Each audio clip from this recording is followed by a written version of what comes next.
चांदीपुर गांव में एक टूटी फूटी झोपड़ी में शांति रहती थी। शांति की 3 बेटियां थीं, अर्शी, चेतना और प्रेरणा। शांति के पति ईंट भट्टे पर काम किया करते थे। कुछ साल पहले नदी में डूबने से उनकी मौत हो गई थी, जिसके बाद शांति के कंधों पर अकेले ही घर चलाने और बेटियों के पालन पोषण की पूरी जिम्मेदारी आ गई थी। ये सारी जिम्मेदारी मैं अकेले कैसे पूरा करूंगी? किसी का सहारा भी नहीं है।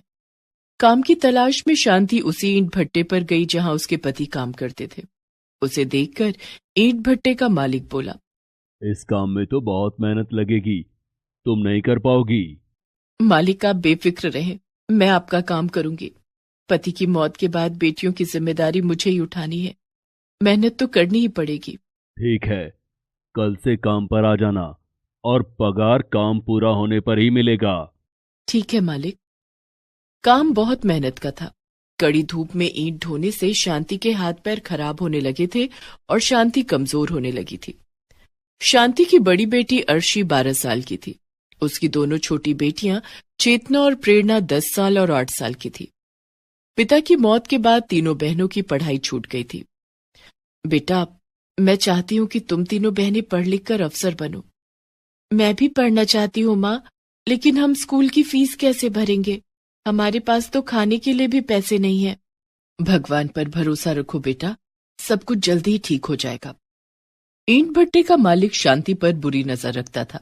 मालिक, काम खत्म हो गया है, अब मैं जाऊं? काफी देर हो गई है। अभी काम खत्म नहीं हुआ है, तुम्हें तो घर जाने की जल्दी रहती है। मुझे काम करने वाले लोग चाहिए। जी मालिक। जब सारे मजदूर चले जाएंगे तब तुम चली जाना। वो शांति के ऊपर बेवजह चीखता चिल्लाता रहता था और समय से पैसे भी नहीं देता था। मालिक, आज के पैसे दे देते। आज पैसे खत्म हो गए हैं, तुम पैसे कल ले लेना। एक दिन शांति की तबीयत ठीक नहीं थी। उस दिन उसका काम पर जाने का बिल्कुल मन नहीं था, लेकिन काम पर नहीं जाने का मतलब आज के पैसे भी नहीं मिलेंगे और घर में चूल्हा भी नहीं चलेगा। ये सोचकर शांति किसी तरह से उठी और नहा धोकर काम पर निकल गई। तबीयत खराब होने के कारण शांति को चक्कर आ जाता है और उसके सिर से सारी ईंटें उसके पैर पर गिर जाती हैं। उसके पैर से काफी खून बह रहा था। ये देखकर वहां काम कर रहे दूसरे मजदूर आ जाते हैं। अरे, इसे तो चोट लग गई है, काफी खून बह रहा है। तभी ईंट भट्टे का मालिक वहां आता है और गुस्से में चिल्लाने लगता है, सारा ईंट बर्बाद कर दिया है, मेरा नुकसान कर दिया। मैंने पहले ही कहा था ये काम तुमसे नहीं हो पाएगा। मालिक, मुझे माफ कर दीजिए। दरअसल आज मेरी तबीयत खराब है, इसलिए मुझे चक्कर आ गया, जिस वजह से सारी ईंटें गिर गईं। अब निकल जाओ यहाँ से। मालिक, मुझे थोड़े से पैसे दे दीजिए, इलाज करवा लूंगी। पैसे चाहिए तो आओ मेरे घर आके पैसे ले जाना। शांति मालिक की बात समझ गई और बिना पैसे लिए वहां से चली गई। शांति घर की ओर निकल पड़ी। रास्ते में उसके पति के दोस्त अशोक ने उसे देख लिया और कहा, अरे भाभी, आपके पैरों में ये चोट कैसे लग गई? क्या बताऊं भैया, पैरों पर ईंट गिर गई जिससे चोट लग गई और मालिक ने गुस्से में काम से भी निकाल दिया। भाभी, आपके पैरों से तो बहुत खून निकल रहा है, आप पहले अस्पताल चलो, आपका इलाज करवा दूंगा। अरे नहीं भैया, मेरे पास इलाज के लिए पैसे नहीं हैं। ये अपने आप ठीक हो जाएंगे। अरे नहीं, अपने आप कैसे ठीक हो जाएंगे? आप चलो मेरे साथ, पैसे की फिक्र आप मत करो। अशोक शांति को एक सरकारी अस्पताल में ले जाता है। वहां वो शांति के पैरों का इलाज करवाता है और दवाइयां दिलाकर उसे घर पहुंचा देता है। तभी शांति की तीनों बेटियां उसके पास आ जाती हैं और शांति के पैरों में बंधी पट्टी देखकर घबरा जाती हैं। माँ, ये तुम्हारे पैरों में क्या हुआ? ये चोट कैसे लग गई? कुछ नहीं बेटा, ठीक हो जाएगा, तुम परेशान मत हो। अर्शी बहुत समझदार थी। वो समझ गई थी कि माँ घर का खर्चा चलाने के लिए परेशान है। अर्शी ने शांति को समझाते हुए कहा, तुम चिंता मत करो माँ, भगवान हमारी मदद जरूर करेंगे। देखना, एक दिन सब ठीक हो जाएगा। इतना कहकर अर्शी उसी समय पास के स्कूल में गई जहां वो पहले पढ़ने जाती थी। वहां उसने स्कूल की प्रिंसिपल से मिलकर खुद के लिए काम मांगा। तुम क्या काम कर सकती हो? तुम तो अभी बहुत छोटी हो। मैडम, मैं यहाँ साफ सफाई का काम कर दूंगी, आप मुझे काम पर रख लीजिए। और अर्शी प्रिंसिपल से मिन्नतें करने लगी। प्रिंसिपल ने उसे स्कूल में साफ सफाई के काम के लिए रख लिया। अब अर्शी रोज उस स्कूल में जाती और वहां साफ सफाई का काम करती थी। अर्शी साफ सफाई का काम खत्म करने के बाद स्कूल के बच्चों को पढ़ते हुए देखती थी और खुश होती थी। एक दिन प्रिंसिपल ने उसे देख लिया। प्रिंसिपल ने उसे अपने पास बुलाया और कहा, तुम पढ़ना चाहती हो? जी मैडम। अर्शी फिर कहती है, मेरी 2 छोटी बहनें भी हैं, वो भी पढ़ना चाहती हैं। ठीक है, कल तुम अपनी मम्मी और दोनों छोटी बहनों को यहां लेकर आना। ठीक है मैडम। अगले दिन अर्शी, शांति और दोनों छोटी बहनों को लेकर स्कूल आती है। शांति, आज से स्कूल की साफ सफाई और देखरेख का काम तुम करोगी। आज से तुम्हारी तीनों बेटियां इस स्कूल में पढ़ेंगी। मैडम आपका बहुत बहुत धन्यवाद। अब शांति अपनी तीनों बेटियों को लेकर स्कूल जाती थी। वो स्कूल की साफ सफाई और देखरेख का काम करती और उसकी बेटियां स्कूल में पढ़ाई करती थीं। स्कूल से आने के बाद शांति का बाकी का समय यूं ही खाली गुजरता था, जिसे वो बेकार नहीं जाने देना चाहती थी। मैडम, मैं स्कूल का काम खत्म करने के बाद हॉस्टल की साफ सफाई का भी काम करूंगी। बदले में आप मुझे थोड़े पैसे और दे दीजिएगा। तुम हॉस्टल का काम तो कर सकती हो, लेकिन इसके बदले में तुम्हें पैसे नहीं मिलेंगे। फिर क्या मिलेंगे मैडम? तुम्हारी बेटियां पढ़ाई में बहुत तेज और होनहार हैं। तुम्हारे काम के बदले में मैं इन्हें अलग से ट्यूशन पढ़ाऊंगी, जिससे तुम्हारी बेटियां पढ़ लिख कर अफसर बन जाएंगी और इनकी स्कूल की फीस भी फ्री हो जाएगी। प्रिंसिपल की बात सुनकर शांति बहुत खुश हो जाती है। धन्यवाद मैडम। शांति की बड़ी बेटी अर्शी अब थोड़ी बड़ी और समझदार हो गई थी। माँ, मैं स्कूल के छोटे बच्चों को ट्यूशन पढ़ाऊंगी और उससे मिले पैसों से घर का खर्चा चलाने में तुम्हारी मदद करूंगी। वाह मेरी बच्ची। धीरे धीरे शांति की दोनों बेटियां प्रेरणा और चेतना भी बड़ी और समझदार हो गई। वो भी अर्शी की तरह स्कूल के छोटे बच्चों को ट्यूशन पढ़ाती और खुद भी पढ़ाई करती थी।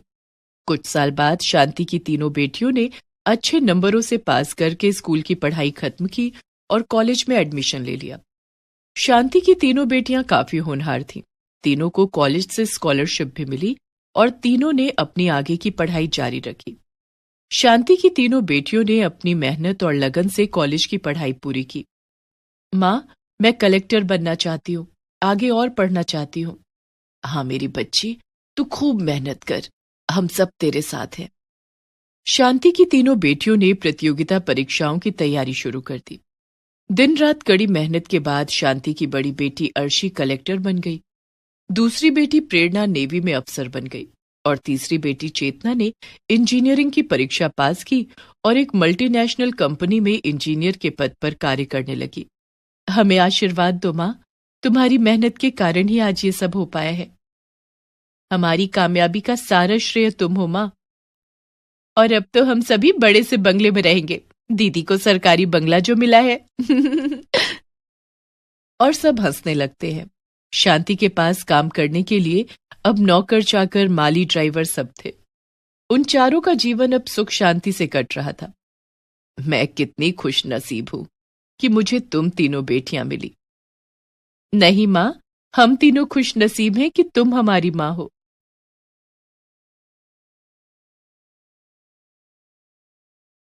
मालती ने एक हादसे में अपने पति को कई साल पहले खो दिया था।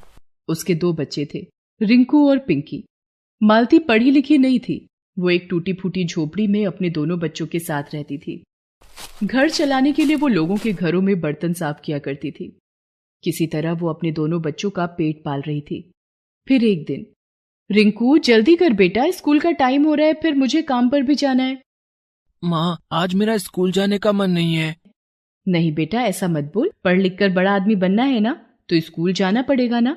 चल बेटा, अब देर मत कर। रिंकू पास के ही सरकारी स्कूल में पढ़ता था।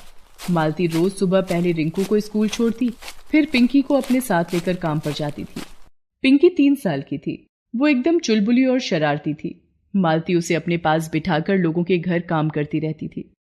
एक दिन खेलते हुए वो बाहर हॉल में आ गई, जहां घर के बच्चे टीवी देख रहे थे। पिंकी भी टीवी में चल रहे कार्टून देखने लगती है। तभी घर के मालिक का बेटा बबलू उसे देखकर बोला, ए पिंकी, चल जा यहाँ से, ये हमारा टीवी है। बबलू की उम्र करीब 7 साल की थी। उसके मना करने पर भी पिंकी वहां से नहीं जाती। उसे कार्टून देखना अच्छा लग रहा था। इस पर बबलू को गुस्सा आ गया।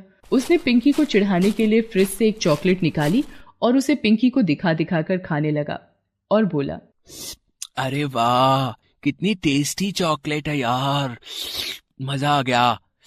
ए पिंकी, तू खाएगी क्या? हाँ भैया, दो ना। बबलू पिंकी की तरफ चॉकलेट बढ़ाता है, लेकिन जैसे ही पिंकी अपना हाथ बढ़ाती है वो चॉकलेट पीछे खींच लेता है और जोर से हंसते हुए कहता है, मुंह देखा है तूने अपना, पता भी है कितनी महंगी है ये, चल निकल यहाँ से। पीछे खड़ी मालती ये सब देख रही थी। उसे बबलू पर बहुत गुस्सा आता है, लेकिन वो उसे कुछ नहीं कहती और पिंकी को अपने पास बुला लेती है। पिंकी रोते हुए मालती के गले लग जाती है। मालती उसे चुप कराती है और पिंकी को अपने पास बिठाकर वापस काम में लग जाती है। इतने में घर की मालकिन उसके पास आती है और उससे कहती है, मालती, इस पन्नी में खाना है, कल रात बच गया था, तू ले जा, अपने बच्चों को खिला देना। मालती चुपचाप वो खाना ले लेती है। गरीबी ने उसे मजबूर कर दिया था। वो अपने बच्चों की परवरिश बहुत अच्छे से करना चाहती थी, लेकिन उसके लिए ये बहुत मुश्किल था। वो हर वक्त चिंता में डूबी रहती थी, जिससे उसकी तबीयत भी खराब रहने लगी। ज्यादातर बीमार रहने की वजह से कई लोगों ने उससे काम कराना बंद कर दिया। अब तो हालात और खराब हो गए। नौबत ये हो गई कि उसे बचे खुचे खाने से ही अपने दोनों बच्चों का पेट भरना पड़ रहा था। वो खुद कुछ भी नहीं खाती थी, जो कुछ मिलता उसे बच्चों को ही खिला देती थी। इस वजह से मालती की हालत दिन ब दिन और खराब होती गई और एक दिन वो चक्कर खाकर गिर पड़ी और फिर कभी नहीं उठी। पिंकी और रिंकू अब अनाथ हो गए थे। उनका ख्याल रखने वाला अब कोई नहीं था। रिंकू बड़ा था, उसने खुद को संभाल लिया था, लेकिन पिंकी इस सब के लिए बहुत छोटी थी अभी। भैया, माँ कहाँ है? बताओ ना भैया, मुझे बहुत भूख लगी है। पिंकी, माँ हमसे बहुत दूर चली गई है, लेकिन तू रो मत, खाना मैं लाऊंगा।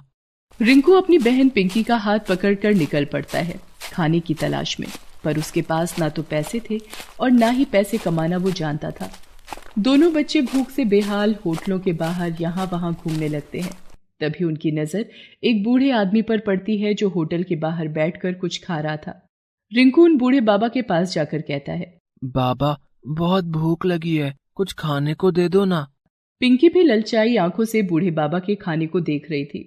इससे पहले ही बूढ़ा आदमी कोई जवाब देता, पिंकी उसके हाथ से खाना छीनकर खाने लगती है। ये देखकर बूढ़े बाबा रिंकू से कहते हैं, बेटा, कौन हो तुम लोग? कहाँ से आए हो? तुम्हारे घर वाले कहाँ हैं? रिंकू बूढ़े बाबा को अपने बारे में सब कुछ बताता है। बूढ़े बाबा दोनों बच्चों की मदद करना चाहते थे, लेकिन सच तो ये था कि वो खुद होटल का फेंका हुआ खाना खा रहे थे, जिसे पिंकी ने उनके हाथों से छीन लिया था। फिर भी बूढ़े बाबा ने दिल मजबूत किया और रिंकू और पिंकी को अपने साथ रख लिया और रिंकू से बोले, चलो बच्चों, इस दुनिया में ना तुम्हारा कोई है और ना ही मेरा, आज से हम साथ रहेंगे। बूढ़े बाबा के पास अपना कोई घर नहीं था। वो तो फुटपाथ पर रहते थे और लोगों से भीख मांगकर तो कभी लोगों द्वारा फेंका हुआ खाना खाकर अपना पेट भरते थे। रिंकू और पिंकी उन्हें अपने साथ अपनी झोपड़ी में लेकर जाते हैं और फिर तीनों वहीं एक साथ रहने लगते हैं। बूढ़े बाबा बुजुर्ग भी थे और कमजोर भी, लेकिन फिर भी उन्होंने दोनों बच्चों का बहुत अच्छे से ख्याल रखा। वो दिन भर भीख मांगते, होटलों के बाहर से खाना उठाते और फिर उस खाने को बच्चों के साथ बांटकर खाते थे। इस तरह कुछ दिन तो खाने का जुगाड़ हो गया, लेकिन फिर बूढ़े बाबा की तबीयत बहुत खराब रहने लगी।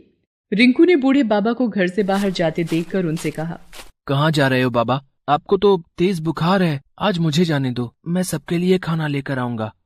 नहीं बेटा, नहीं, अब मैं ठीक हूँ। तुम घर पर रहो पिंकी के साथ, मैं जाता हूँ और कुछ लेकर आता हूँ खाने के लिए। बाबा झोपड़ी के बाहर निकले ही थे कि अचानक बेहोश होकर जमीन पर गिर गए। दोनों बच्चे उन्हें सहारा देकर बिस्तर पर लिटाते हैं और बाबा को पानी पिलाते हैं।